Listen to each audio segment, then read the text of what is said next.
7-8 का पास था। नहीं तो ये टेम्परेचर तो यहाँ पे है, यहाँ। ठीक है, चलिए, thank you. Child conservation foundation लगातार बच्चों के जुड़े मामले उठाता रहा है, और हमारा प्रयास है कि हम इस मामलों के ऊपर एक सार्थक बहस करें, और उस बहस का फायदा हमें बाल कल्याण समितियों या उन सारे स्टेक होल्डर्स को प्राप्त हो जो बच्चों के साथ काम कर रहे हैं या बच्चों के क्षेत्र में कार्य कर रहे हैं। इसी क्रम में आज हमारी ये 83rd वेबिनार है, जिसमें आज हम बच्चों से संबंधित ऐसे विषय पे बात करने वाले हैं जो हमारे लिए काफी कंसर्न है। चौराहे पे हम हर गली पे देखते हैं जब किसी कोई इस प्रकार का बच्चा, तो हमें लगता है कि हम किस समाज की परिकल्पना कर रहे हैं, किस समाज का निर्माण कर रहे हैं। ऐसी जरूरतें जिन पर शरीर नियंत्रण नहीं रख पाता है या मस्तिष्क नियंत्रण रखने में असफल हो जाता है, ऐसी जरूरतों को हम नशे की कैटेगरी में रख सकते हैं, उनको नशा कह सकते हैं। नशा करना शरीर और दिमाग की जरूरत बन जाती है, और धीरे धीरे हमें ऐसा महसूस होने लगता है कि हर हाल में वो वस्तु हमें चाहिए। अगर वो हमें नहीं प्राप्त होती है तो हमारा मानसिक संतुलन खो जाता है। शराब, cigarette, drugs, solution, nail polish, whitener, petrol की गंध, विक्स, बाम, ये आदि कुछ पदार्थ हैं जो बच्चों के द्वारा नशे के रूप में प्रयोग किया जाता रहा है। हम चौराहे पे देखते हैं बच्चे सुलोचन सूंघते हुए मिल जाते हैं। इस विषय पर डिटेल में बात करने के लिए हमारे साथ जुड़ी हुई हैं doctor Durga Tripathi ji, BSc, MSc botany और एलएलबी। लगभग 10 वर्षों तक आप जेजेबी मेंबर रही, अभी करंटली सीडब्ल्यूसी पन्ना में मेंबर हैं। भाई प्रोफेशन आपने टीचिंग भी किया है कुछ 8-10 साल तक यूनिवर्सिटीज में। अब एक डी एडिक्शन सेंटर चलाती हैं, काफी दिनों से डी एडिक्शन सेंटर से जुड़ी हुई हैं, और बच्चों, बुजुर्गों या कोई भी जो नशे की आदत पड़ जाता है उसको नशा किस प्रकार छुड़ाया जा सकता है, इसमें आप काम कर रही हैं।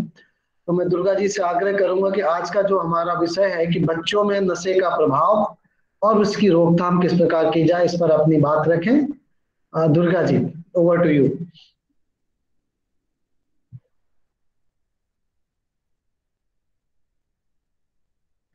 दुर्गा जी, आपका माइक बंद है, अनम्यूट कर लें।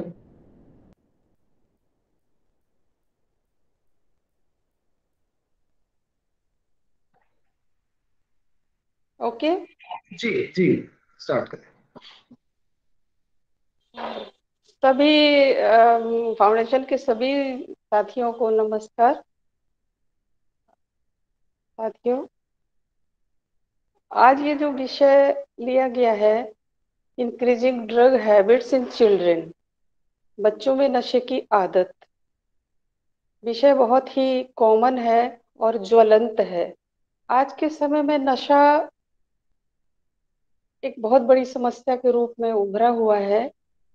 बड़े तो बड़े, बच्चों में सर्वाधिक ये कॉमन हो रहा है।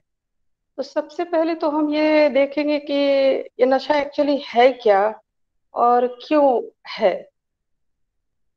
तो हम देखते हैं कि ये एक न्यूरोबायोलॉजिकल डिसऑर्डर है जो व्यक्ति के पूरे शरीर, दिमाग और बिहेवियर को बहुत बुरी तरह से प्रभावित करता है। एक सामान्य व्यक्ति और एक नशा वाले व्यक्ति में हम फर्क बहुत दूर से ही समझ सकते हैं। क्या यूं कहें कि वो उसके पूरा हुलिया ही बदल बदल जाता है। सामान्य भाषा में हम देखें तो व्यक्ति नशा क्यों करता है। एक तो आवाज वो नहीं आ रही है मैम। आ रही है, शायद आपका नेटवर्क प्रॉब्लम होगा, साउंड क्लियर है, आप कंटिन्यू करें जी। आप कंटिन्यू करें, आ रही है आपकी आवाज जी। एक तो व्यक्ति स्वयं खुद का ही इलाज कर लेना चाहता है, और दूसरा स्ट्रेस को दूर करना चाहता है। इन दो कारणों से व्यक्ति नशे की ओर जाता है। तो ये बहुत ही कॉमन सा कॉज है सेल्फ मेडिकेशन और स्ट्रेस को दूर करने के लिए। वर्तमान समय में हम ये देखते हैं कि महानगरों में और मिडिल क्लास शहरों में नशे का चलन बहुत अधिक बढ़ गया है, और बच्चों बच्चों में सर्वाधिक ये तीव्रता से बढ़ रहा है। अब इसके पीछे हम कारण देखेंगे कि बच्चों में नशे की आदत क्यों बढ़ रही है? बच्चा तो एक ऐसी चीज है जो एक गीली मिट्टी की तरह होता है, और उसको जिस प्रकार का वातावरण और माहौल दे दिया जाता है वो उसी तरफ मोल्ड हो जाता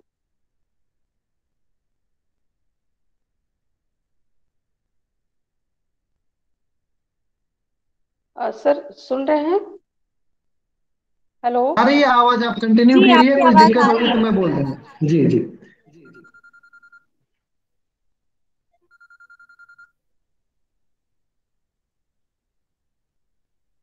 आवाज आ रही है प्लीज?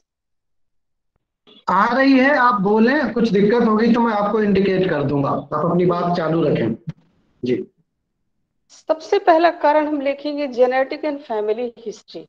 अगर किसी बच्चे के परिवार में उसके माता पिता या फोर फादर्स कोई भी व्यक्ति अगर नशा करता है, तो ये पूरी संभावना है कि वो बच्चा भी नशे की ओर चला जाएगा।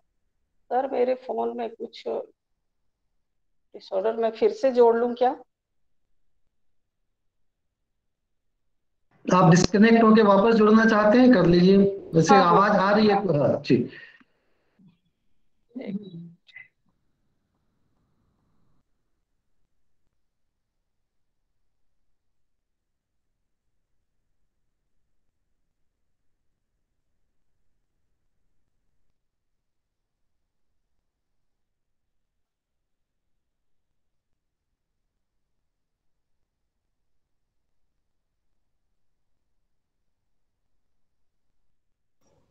आपकी आवाज आ रही दुर्गा जी? हाँ आप जी जी बोलिएगा। जी जी जी। हाँ अब आया। एक्चुअली मुझे नहीं आ रही थी। जी। अ, नशे के संबंध में हम सबसे पहले इस कारण पे जाएंगे कि जिस बच्चे के पारिवारिक परिप्रेक्ष्य जिस प्रकार का है, तो बच्चे भी उसी में चले जाते हैं। अगर किसी के पेरेंट्स और ग्रैंड पेरेंट्स में से कोई भी अगर नशा करता है या दवाओं का दुरुपयोग करता है, तो उसके बच्चे भी उसी प्रकार से इनका सेवन करने का करने लगते हैं। अगर बच्चों को इस तरह का वातावरण दे दिया जाता है जो अ, नशे से इन्फ्लुएंस्ड है, उसका वातावरण उसके पारिवारिक या आस पड़ोस के लोग या घर के चाचा भतीजे भाई बहन अगर कोई भी नशा करता है, तो बच्चा नशे की ओर जाने लगेगा। और हम कुछ एनवायरमेंटल कॉजेस को देखेंगे, तो सबसे पहले देखते हैं कि बच्चे के अगर फ्रेंड्स और पीयर्स नशे करते हैं तो भी बच्चा नशे की ओर जाएगा। अगर बच्चे को सोशल सपोर्ट नहीं मिलता है, अगर परिवार के लोग उसको सपोर्ट नहीं करते हैं, तो भी वो नशे की ओर जाने लगता है। अगर बच्चे को किसी प्रकार के स्ट्रेस है, जैसे स्कूल में पढ़ाई करता है, तो अगर उसके परसेंटेज ऑफ मार्क्स कम हो जाते हैं या बच्चा फेल हो जाता है, उसके साथ किसी भी प्रकार का भेदभाव होने लगता है, तो भी बच्चा एक हीन भावना से ग्रसित हो जाता है और वो स्ट्रेस में चला जाता है, कहीं ना कहीं अपना सुकून ढूंढने लगता है। और ऐसे में उस वैक्यूम को फिल करने के लिए वो नशे की तरफ जाने लगता है।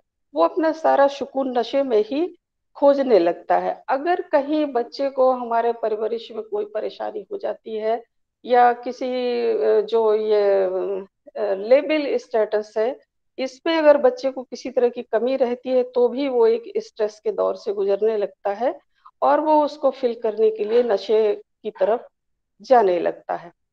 कुछ कारण साइकोलॉजिकल भी होते हैं, जैसे अगर किसी बच्चे के साथ अगर कोई सेक्सुअल हैरेसमेंट हुआ है, फिजिकल हैरेसमेंट हुआ है, किसी ने बच्चे के साथ मारपीट किया है, तो भी वो इस हीन भावना या कुछ मानसिक दबाव में प्रेशर में आने लगता है और वो इन गलत माध्यमों का सहारा लेने लगता है। अगर बच्चे के पीयर्स और नाइबर्स उसको सपोर्ट नहीं करते हैं, अगर किसी बच्चे का सेक्सुअल अब्यूज हुआ है, तो उसको भी सामान्यतः जनरल दूसरी दृष्टि से देखने लगते हैं, और ऐसा बच्चा भी एक डिप्रेशन और स्ट्रेस में आ जाता है और वो ड्रग्स की तरफ टर्न हो जाता है। कुछ और जैसे बच्चे के मेंटल डिसऑर्डर जैसे कि डिप्रेशन, और कुछ एकेडमिक प्रेशर बच्चे को दे देते हैं। कहते हैं कि हर बच्चा थोड़ा अलग अलग कैपेसिटी, अलग अलग क्वालिटी, अलग अलग मेंटल एबिलिटी का होता है, लेकिन पेरेंट्स उसको एक ही तराजू में तोलने लगते हैं और ये सोचने लगते हैं कि जब दूसरे का बच्चा इतने अच्छे नंबर ला सकता है तो हमारा बच्चा क्यों नहीं ला सकता है।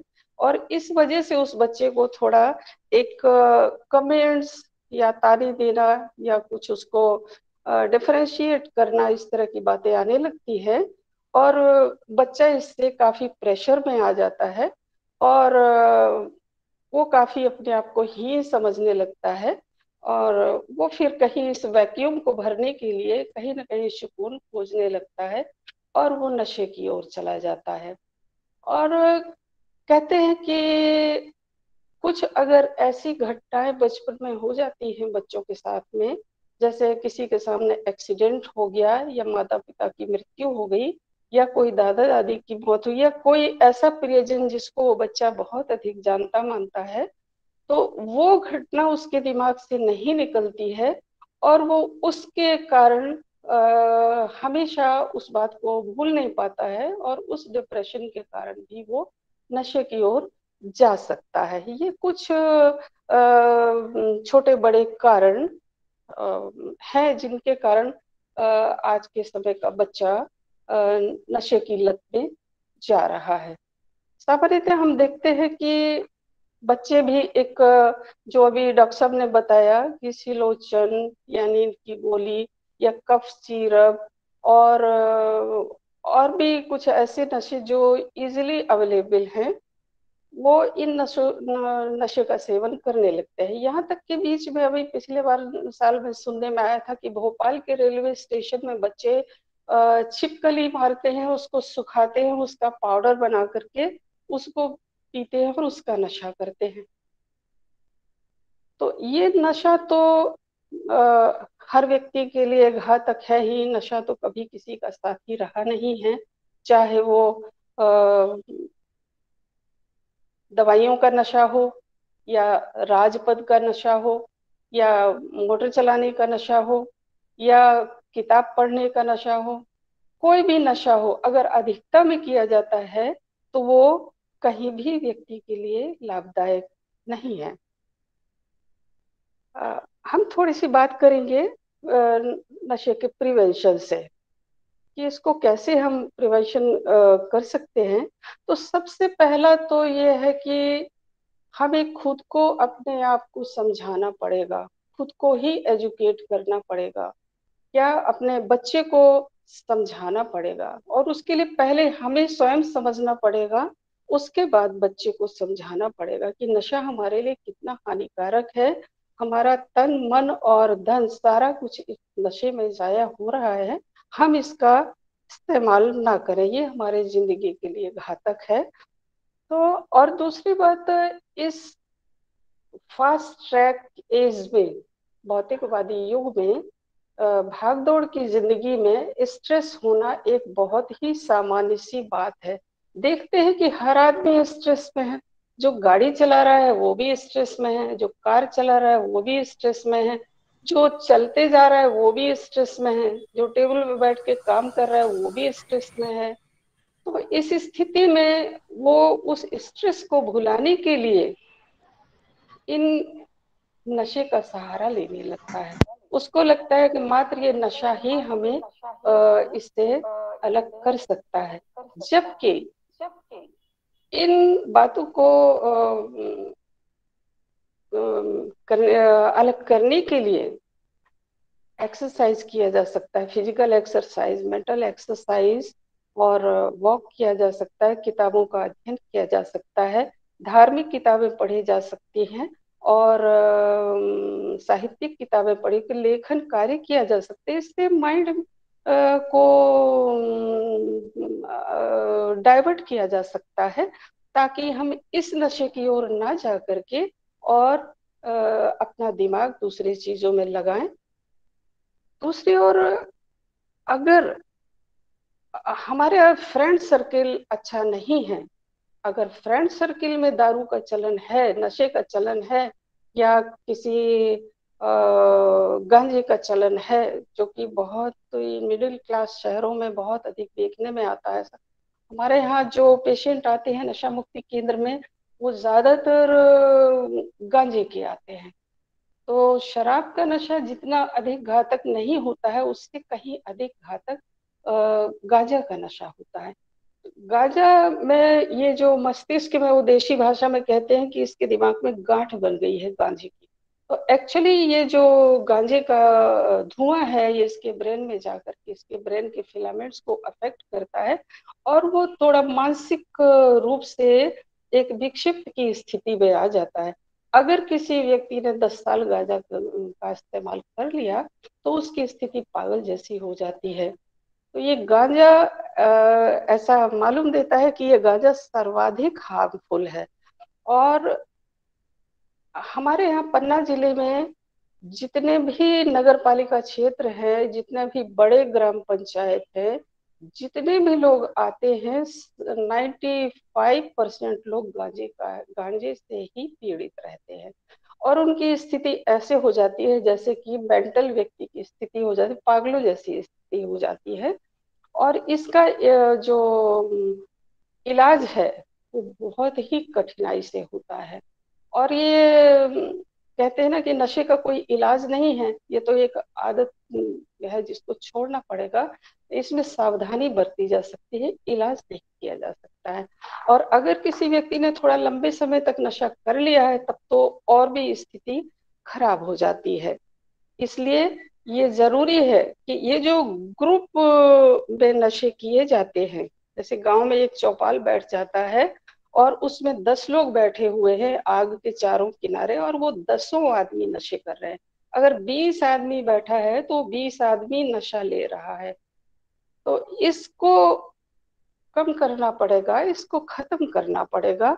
उसके लिए जरूरी है कि हम अपना फ्रेंड सर्किल बहुत ही देख सुन करके बच्चों को चुनने दें, या बड़ा जो भी हमारे घर में एडल्ट्स हैं या मिडिल एज के लोग हैं, ये अपना फ्रेंड सर्किल बहुत ही देख सुन करके करें। क्योंकि नशा एक ऐसी चीज है जो दूसरे को देखकर भी लोग करते हैं। और वो जो एक बार का चलन है कि बस एक बार, और इसमें एक बार नहीं होता है, वो बार बार होता है। एक बार अगर किसी ने कर लिया तो उसको दोबारा करना चाहता है, और मस्तिष्क में एक ऐसी चीज इसमें आ जाती है हार्मोनिकली कि वो दोबारा नशा मांगता है।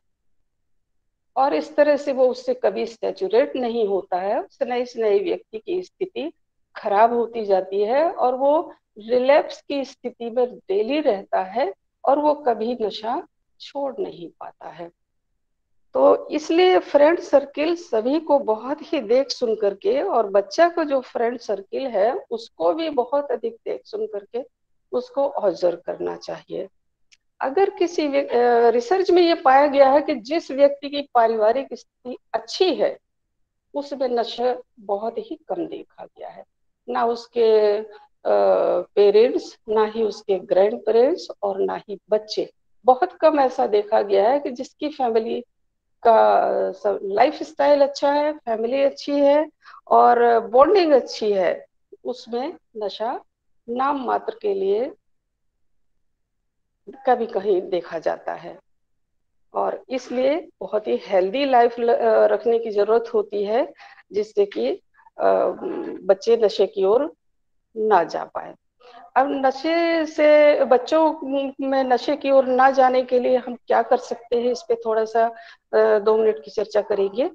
कि अगर हमें आशंका है कि हमारा बच्चा ड्रग्स की ओर जा रहा है, ड्रग्स का को देखने का एक सिम्टम होता है, साइन और सिम्टम, कि अगर बच्चा या कोई एडल्ट ड्रग की ओर जाता है तो वो एक अजीब टाइप की हरकत करने लगता है, अकेला सा रहने लगता है, गुमसुम रहने लगता है, और ठीक से खाना नहीं खाता है, और दोस्तों से दूर रहना चाहता है, परिवार के लोगों से झुंझलाने लगता है, लड़ाई झगड़े भी करने लगता है, आइसोलेट रहना चाहता है, स्कूल जाना कम कर देता है, या स्कूल जाता है तो वहां से देरी से आना चाहता है और वहां से आकर के वहां की बातें बताना नहीं चाहता है।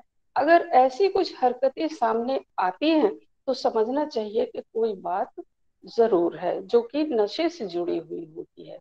तो अगर बच्चे में ऐसी चीजें देखने को मिलती हैं, कुछ ऐसे साइन सिम्टम्स आते हैं, तो हमें सबसे पहले दवाओं का ये जो ड्रग्स हैं इनकी जानकारी लेना बहुत जरूरी है, ताकि हम ये जान सके कि बच्चा किस प्रकार का नशा कर रहा है। तो और फिर उसके बाद हम उसके उसका सर्च शुरू करते हैं।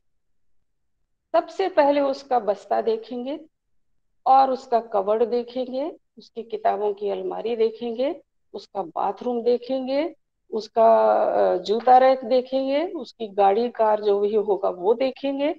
अगर हमें यहाँ कहीं कोई ऐसी संदिग्ध चीज मिलती है, जैसे कि कोई सिगरेट का टुकड़ा या सिगरेट का फॉयल या कोई पाइप या कोई गोली दवाई या कोई पाउडर या पाइप, ऐसा कुछ मिलता है और हम पूरी तरह से आश्वस्त हो जाते हैं कि ये बच्चा नशे की गिरफ्त में आ रहा है, तब हम धीरे से उस बच्चे को अपने कॉन्फिडेंस में लेकर के उसको ये जाहिर करते हैं कि हमें आपके बारे में थोड़ा सा ये जानकारी मिली है कि नशे वाली जैसी कोई बात है। लेकिन इस प्रोसेस में बहुत ही गंभीरता से हमें काम लेना पड़ेगा, अन्यथा वो बच्चा इसमें इतना एग्रेसिव हो सकता है कि वो एग्रेशन में कुछ भी कर सकता है। कई बार सुसाइड तक करने की बातें इसमें आ जाती हैं कि बच्चे को अगर ऐसा पता चल गया कि मेरे पेरेंट्स ने जान लिया है, तो फिर वो कुछ भी करने के लिए उतारू हो जाता है, वो गुस्से में आ सकता है और गुस्से में आकर के कोई भी खतरनाक कदम उठा जी सकता है। दीदी, अब हम इस आपसे स्थिति एक दो बातें और जानना चाहेंगे इसी दरमियान। इस तरह का जी कोई पेशेंट आपके पास आता है, कोई बच्चा खास करके, तो आप लोग हाँ, क्या प्रिकॉशंस लेते हैं और क्या क्या प्रयोग होते हैं उस पर, थोड़ा इस पे बात करेंगे। इसमें ऐसा है, एक बात और मैं इसमें कर लेना चाहूंगी कि सेंटर में अगर कोई इस तरह का व्यक्ति या इस तरह का बच्चा आता है, सामान्यतः 12 साल से नीचे का बच्चा अभी तक आया नहीं है, 12 के ऊपर का ही बच्चा आया है, तो बच्चा तो बच्चा ही है, उसको पहले हम लोग बच्चों की ही तरह उसको ट्रीट करते हैं। और जैसे ही बच्चा सेंटर के अंदर आता है तो उसको पूरी तरह से डिटॉक्स कर देते हैं, उसका नशा पूरी तरह से बंद कर दिया जाता है। और यहाँ तक कि उसकी तलाशी ले ली जाती है, उसका जो भी सामान कपड़ा लत्ता वो लेके आता है कि उसके पास कोई भी पैसा ना रहे।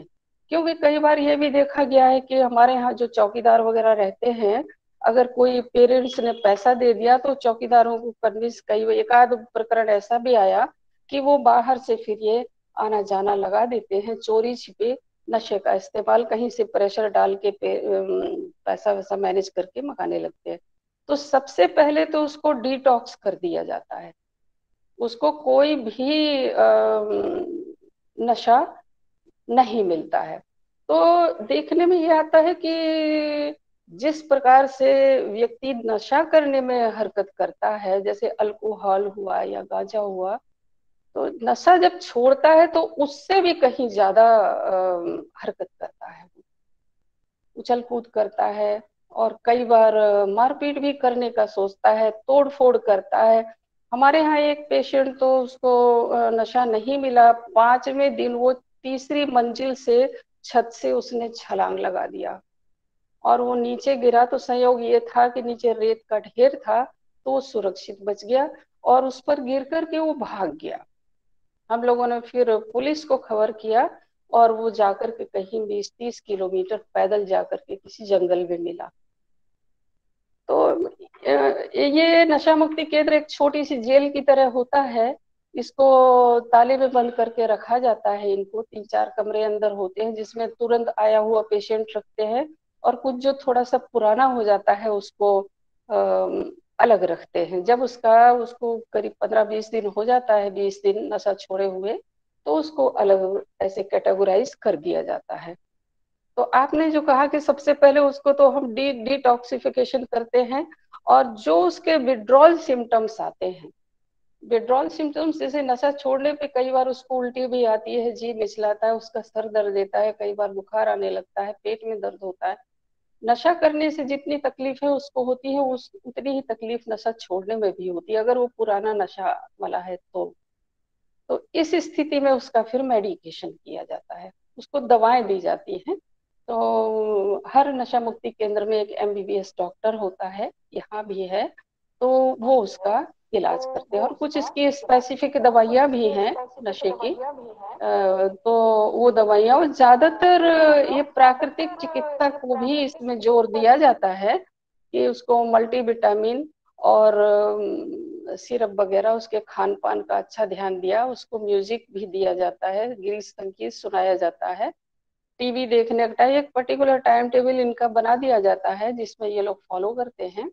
और हमारे यहाँ एक मैं थोड़ा सा रोचक बात बताऊं कि पिछले 3 माह से कॉमन पेशेंट चलते आ रहे हैं जो एक ही प्रकार के नशे से पीड़ित थे, गांजा के, और चौथे महीने में वो इस स्थिति में आ गए हैं कि वो एक हारमोनियम बजाता है, एक ढोलक बजाता है, और एक गाना गाता है। तो तीनों की बहुत अच्छी महफिल जमती है, और दूसरों को सुनने के लिए बिठा लेते हैं। तो ऐसा लगता है कि ये जो आधे खत्म हुए इंसान थोड़ा सा जीवित होने लगे हैं। तो कहने को ये है कि नशे का, एडिक्शन का कोई इलाज नहीं है, इससे सावधानी और इसमें एक मोटिवेशन। तो मोटिवेशन के हम लोग हर तरह की काउंसलिंग करते हैं, जैसे एक तो इंडिविजुअल काउंसलिंग। जो गांजे का पेशेंट है वो जल्दी से किसी बात को समझता नहीं है, ये देखा गया है, वो सुनना नहीं चाहता ना समझना चाहता, वो केवल ऐसे कहता कि आप तो फालतू की बात कर रहे हो, आपकी बात का कोई मतलब नहीं है, बस मैं सुनना ही नहीं चाहता हूँ। तो फिर भी इसको रिपीटेड रखा जाता है, बार बार उसकी काउंसलिंग की जाती है, और फिर ग्रुप में काउंसलिंग की जाती है। आज ही 30 जनवरी को महात्मा गांधी जी की पुण्यतिथि के मौके पे मद्य निषेध संकल्प दिवस मनाया जाता है। तो हम लोगों ने एक वो 2 मिनट का मौन रखा, सारे स्टाफ ने, और उन्हीं लोगों के बीच में, तो उनमें से एक कहता है, दीदी जी मैं प्रेयर गाऊं। तो उसने इतनी शक्ति देना हमें दाता ये प्रेयर गा करके सुनाई, बड़ा अच्छा लगा। और उसको 7 महीने हो गए यहाँ रहते हुए, तो थोड़ा सा उसमें ये चेंज नजर आ रहा है कि हाँ, ये थोड़ा सा एक सही इंसान बन के निकलने वाला है। और जबकि वो 15 वर्ष की उम्र से गांजे का नशा कर रहा है, और आज 30-32 साल का हो गया है वो, तो इतना परिवर्तन इन 7 माह में उसमें पाया गया है। जबकि मेडिकेशन थोड़े ही दिन चलता है जब विड्रॉल सिम्टम होते हैं। जो इसका एक्चुअली मैं आपको बताऊं कि 30 दिन का इनिशियल कोर्स होता है, उनमें 10 दिन तक तो केवल उसके नशा छुड़ाने का काम रहता है कि इसको कोई नशा मिलना नहीं चाहिए, और फिर आने वाले 10 दिन में इसको विड्रॉल विड्रॉल की दवाइयाँ दी जाती हैं। जो भी उसको तकलीफें होती हैं, किसी को सिर दर्द हुआ, किसी को पेट दर्द हुआ, उल्टी भी करते हैं, सब जो भी विड्रॉल्स उनको होते हैं, इनका मेडिकेशन होता है।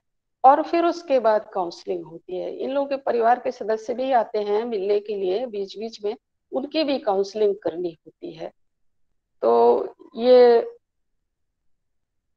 कुछ इनके ट्रीटमेंट के तरीके हैं: डिटॉक्सिफिकेशन, बिहेवियरल थेरेपी, और group therapy, family counselling, individual counselling, और मेडिकेशन।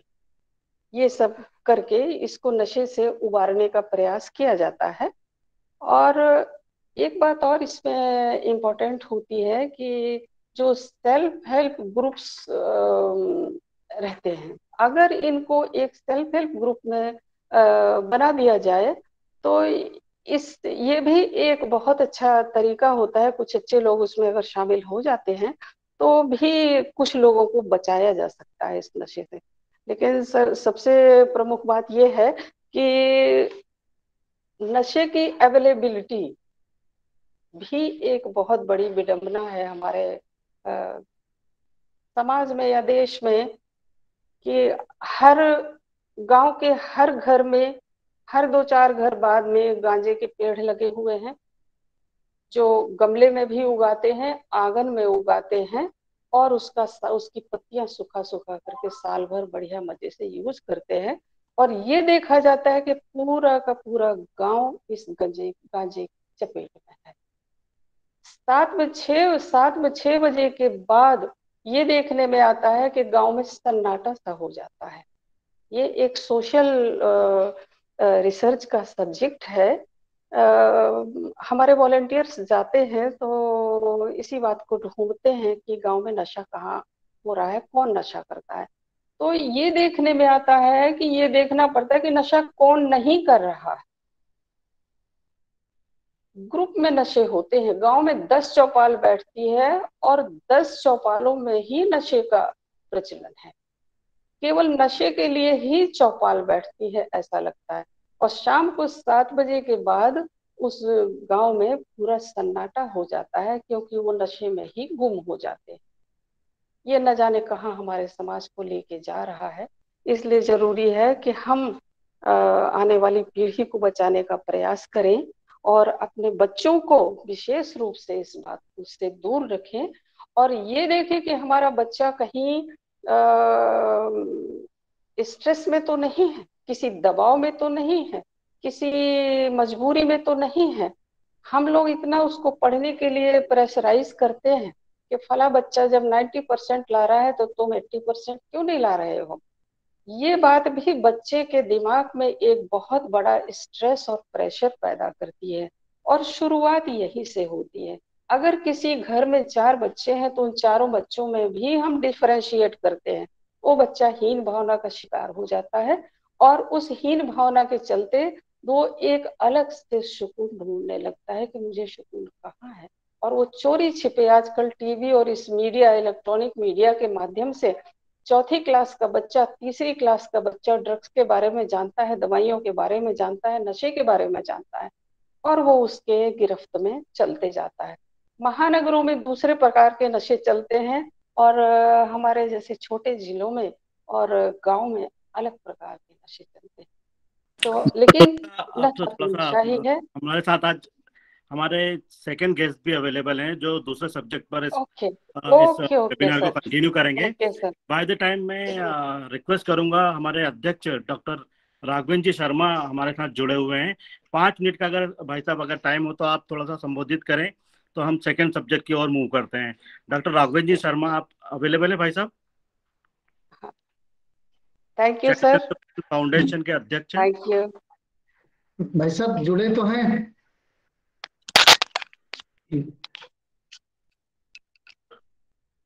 डॉक्टर चौबे आप जब तक अपना सेकंड सब्जेक्ट कंटिन्यू कर लें। जी थैंक यू। बहुत ज्यादा नहीं, 2 4 5 मिनट की बात रखनी है मुझे। बहुत अच्छे से डॉक्टर दुर्गा त्रिपाठी जी ने बताया नशा क्या क्या होता है। एक अच्छी डेफिनेशन इन होती माइक्रोबायोलॉजिकल माइक्रो न्यूरोलॉजिकल डिसऑर्डर। तो एक नई चीज सुनी, सुकून खोजने की तलाश में नशे की तरफ जाते हैं हम। जो दूसरा हमारा विषय है कि इस नशे के लिए हमारे जे एक्ट में क्या प्रोविजन है, उस पर मैं थोड़ा 1 2 मिनट अपनी बात रखूंगा, फिर हम प्रश्न उत्तर करेंगे आपस में जो भी होगा। तो एक्ट की धारा 77 और 78 में नशे के बारे में थोड़ी सी चीजें बताई गई है कि कोई अगर बालक नशा करता है तो 77 कहता है कि बालक को मादक लिकर या स्वापक औषधि या मना प्रभावी पदार्थ देने के लिए कोई अगर ऐसा देता है, उसको बेचता है, तो उसमें क्या करते हैं। कोई इस प्रकार का देता है तो उसमें जुर्माना जो 1 लाख रुपए हो सकता है उससे दंडनीय होगा, या कठोर कारावास जिसकी अवधि 7 वर्ष तक हो सकती है। तो अगर 18 वर्ष के बच्चे, कम उम्र के बच्चे को अगर कोई भी किसी भी टाइप का ड्रग्स, किसी भी टाइप का नशा कराया जाता है तो उसके लिए करवाने वाले व्यक्ति को 7 वर्ष की सजा या 1 लाख रुपए तक का जुर्माना सेक्शन 77 के अनुसार किया जा सकता है। इसी में सेक्शन 78 कहता है कि जो कोई भी उसको खरीदने के लिए प्रोत्साहित करता है या बेचने के लिए प्रोत्साहित करता है या उससे मंगवाता है, साफ साफ लिखा है, जो किसी बालक का किसी मादक लिकर, स्वापक, औषधि या इस प्रकार के पदार्थों के विक्रय, फुटकर क्रय विक्रय दोनों है। मतलब अगर आप उसको खरीदने के लिए भेजते हैं वो भी है, या उससे गुटखा बिकवाते हैं वो भी है, या आपूर्ति करने या तस्करी करने के उद्देश्य से उपयोग करता है, तो उसके लिए भी अवधि 7 वर्ष की सजा और 1 लाख रुपए तक का जुर्माने का प्रावधान ये जेजे एक्ट की धारा 77 और 78 में है। एक चीज मैं यहाँ सबकी जानकारी के लिए बता दूंगा, एनसीपीसीआर ने इस मामले में एक मुहिम चलाई हुई है, पता नहीं आप लोगों के जिले में ये है कि नहीं है, कि हर जिले में एक कमेटी बननी चाहिए और वो कमेटी ऐसी दुकानों पे जाके पहली बार एक 77-78 उस दुकान के बाहर लगा दीजिए जहां से आपको लगता है बड़ी बड़ी बाजार में जो गुटखे की दुकानें हैं, सिगरेट की दुकानें, वहां पे एक पहली बार में उनको वार्निंग दे दीजिए। अगर दूसरी बार ऐसा करते हैं तो आप उनके खिलाफ कार्रवाई कीजिए। वो कमेटी में एक एडीएम रैंक के अधिकारी होते हैं, एक बाल कल्याण समिति में से कोई होगा, कोई चाइल्ड लाइन से होगा, एसजेपीयू से होगा। अगर हम इसी में थोड़ा आगे बात करें कि क्या प्रोविजन है, जो नियम है हमारे, नियम 56 में बहुत डिटेल रूप में लिखा गया है। नियम 56 ये भी कहता है कि बाल कल्याण समिति के ऑफिस या किसी संस्था के ऑफिस से 200 मीटर के दायरे में इस प्रकार की अगर कोई दुकान है तो उस पर कार्रवाई बनती है और वो कार्रवाई बाल कल्याण समिति को करनी चाहिए। कोई बाल कल्याण समिति इस प्रकार का संज्ञान नहीं लेती है। मैं बता रहा हूं, दीजिए, जब कोई बालक किसी इस प्रकार के नशीले पदार्थ का सेवन करता हुआ पाया जाएगा तो पुलिस इस बात की जांच करेगी कि बालक को वो पदार्थ किस प्रकार प्राप्त हुआ। जैसे ही जांच में ये पता चलता है कि ये पदार्थ उसको इस दुकान से मिला है, उस दुकान के विरुद्ध कार्रवाई पुलिस प्रस्तावित करेगी। इसमें सीडब्ल्यूसी भी संज्ञान ले सकता है। उसके बाद अगर इस तरह का कोई बच्चा समिति के सामने आता है तो उसको पुनर्वास के लिए समिति को प्रयास करना है। नियम 2 में साफ लिखा हुआ, 56(2) में, वह बालक जिसको नशीले पदार्थ अथवा ऐसे पदार्थों का सेवन कराया गया है या अथवा प्रभाव में लाया गया है, उसे बोर्ड या समिति के समक्ष प्रस्तुत किया जाएगा तथा बालक के पुनर्वास और नशाग्रस्त छुड़ाने के लिए उचित कार्रवाई समिति द्वारा प्रस्तावित की जाएगी। उपयुक्त फैसिलिटी मतलब डी एडिक्शन सेंटर्स की भी बात इसी में तीसरे में कही गई है कि अगर नशा छुड़ाने के लिए जो भी संभव प्रयास हो वो बाल कल्याण समिति करेगी। अगर बाल कल्याण समिति को लगता है कि इस बच्चे को डी एडिक्शन सेंटर में भेजना है तो डी एडिक्शन सेंटर में भेजेगी। बोर्ड या समिति से प्राप्त शिकायत पर तुरंत ही एफआईआर दर्ज करने के लिए पुलिस को निर्देश जारी करेगा। जेजे बोर्ड या समिति में दोनों में से किसी के समक्ष भी अगर इस प्रकार की कोई बात आती है कि इस बच्चे को दिया जा रहा है तो सेक्शन 77-78 में बाल कल्याण समिति या जेजे बोर्ड संबंधित थाने को निर्देशित कर सकता है कि इस मामले में एफआईआर दर्ज कर समिति को सूचित करे। नियम 56(5) अगर आपके पास एक्ट हो तो आप देख सकते हैं, 56(5) में साफ साफ लिखा हुआ है। तंबाकू उत्पाद और मदांध कर देने वाली शराब पर अवश्य ही संदेश प्रदर्शित होना चाहिए। जितनी भी दुकानें हैं पता ही है, दुकानों के बाहर भी लिखा होना चाहिए या उस पदार्थ पर भी लिखा होना चाहिए कि 18 वर्ष से कम उम्र के बालक के लिए बिक्री प्रतिबंधित है। अगर नहीं है तो इसमें भी 1 लाख रुपए तक का जुर्माना है या 7 वर्ष तक के कठोर की सजा है। इसी का नियम 10 कहता है, रजिस्ट्रीकृत अथवा मान्यता प्राप्त किसी बाल देखरेख संस्था के अथवा किसी समिति अथवा बोर्ड के कार्यालय के 200 मीटर के भीतर मदांध कर देने वाली शराब, स्वापक नशे के पदार्थ अथवा मना प्रवाही पदार्थ अथवा तंबाकू उत्पादों को देना बेचना इस अधिनियम की धारा 77 के अधीन अपराध समझा जाएगा। तो अगर अगली बार से आपको किसी सीसीआई के सामने, किसी शाह के सामने या सीडब्ल्यूसी के आसपास 200 मीटर में अगर आपको कोई व्यक्ति शराब की दुकान है या कोई गुटखा बेचता है तो उसमें बाल कल्याण समितियां संज्ञान ले सकती हैं। इसी में 57 में कहता है कि अधीन इसमें जब मामले आते हैं तो उसमें प्रक्रिया के बारे में लिखा है। जब कोई ऐसा बालक मना प्रवाही पदार्थ बेचता, ले जाता, आपूर्ति करता या तस्करी करता पाया जाता है तो पुलिस इस बात की जांच करेगी कि बालक पर कैसे और किसके संग की वजह से पदार्थ की लत पड़ी तो कुल मिलाकर के जो सेक्शन 77, 78 या नियम 56, 57 नशे के बारे में जो कहता है कि अगर कोई बालक मिलता है तो हमारा पहला उद्देश्य है उस बालक को उस नशे से निकालना, उसको रिहेबिलिटेट करना, उसको डी एडिक्शन सेंटर भेजना, और वह बालक किन परिस्थितियों में या किन की वजह से इस पदार्थ तक पहुंचा है, कैसे यह पदार्थ उस तक पहुंचता है, उस बात की पूरी जांच किया जाए, खोजबीन किया जाए और 77, 78 में एफआईआर दर्ज किया जाए। तो ये प्रोविजन दिए हुए हैं जेजे एक्ट में। कोई बालक अगर नशा करता है तो किस प्रकार से करना चाहिए और क्या हमारी विधिक प्रक्रिया होनी चाहिए। जी, मेरी तरफ से इतना ही था 77, 78 के बारे में। अगर कोई प्रश्न है तो आप ले सकते हैं, मुझसे बात हो या एक्सपर्ट बैठे हुए हमारे सारे, या दुर्गा दीदी से भी कोई प्रश्न ले सकते हैं। जी अनिल जी।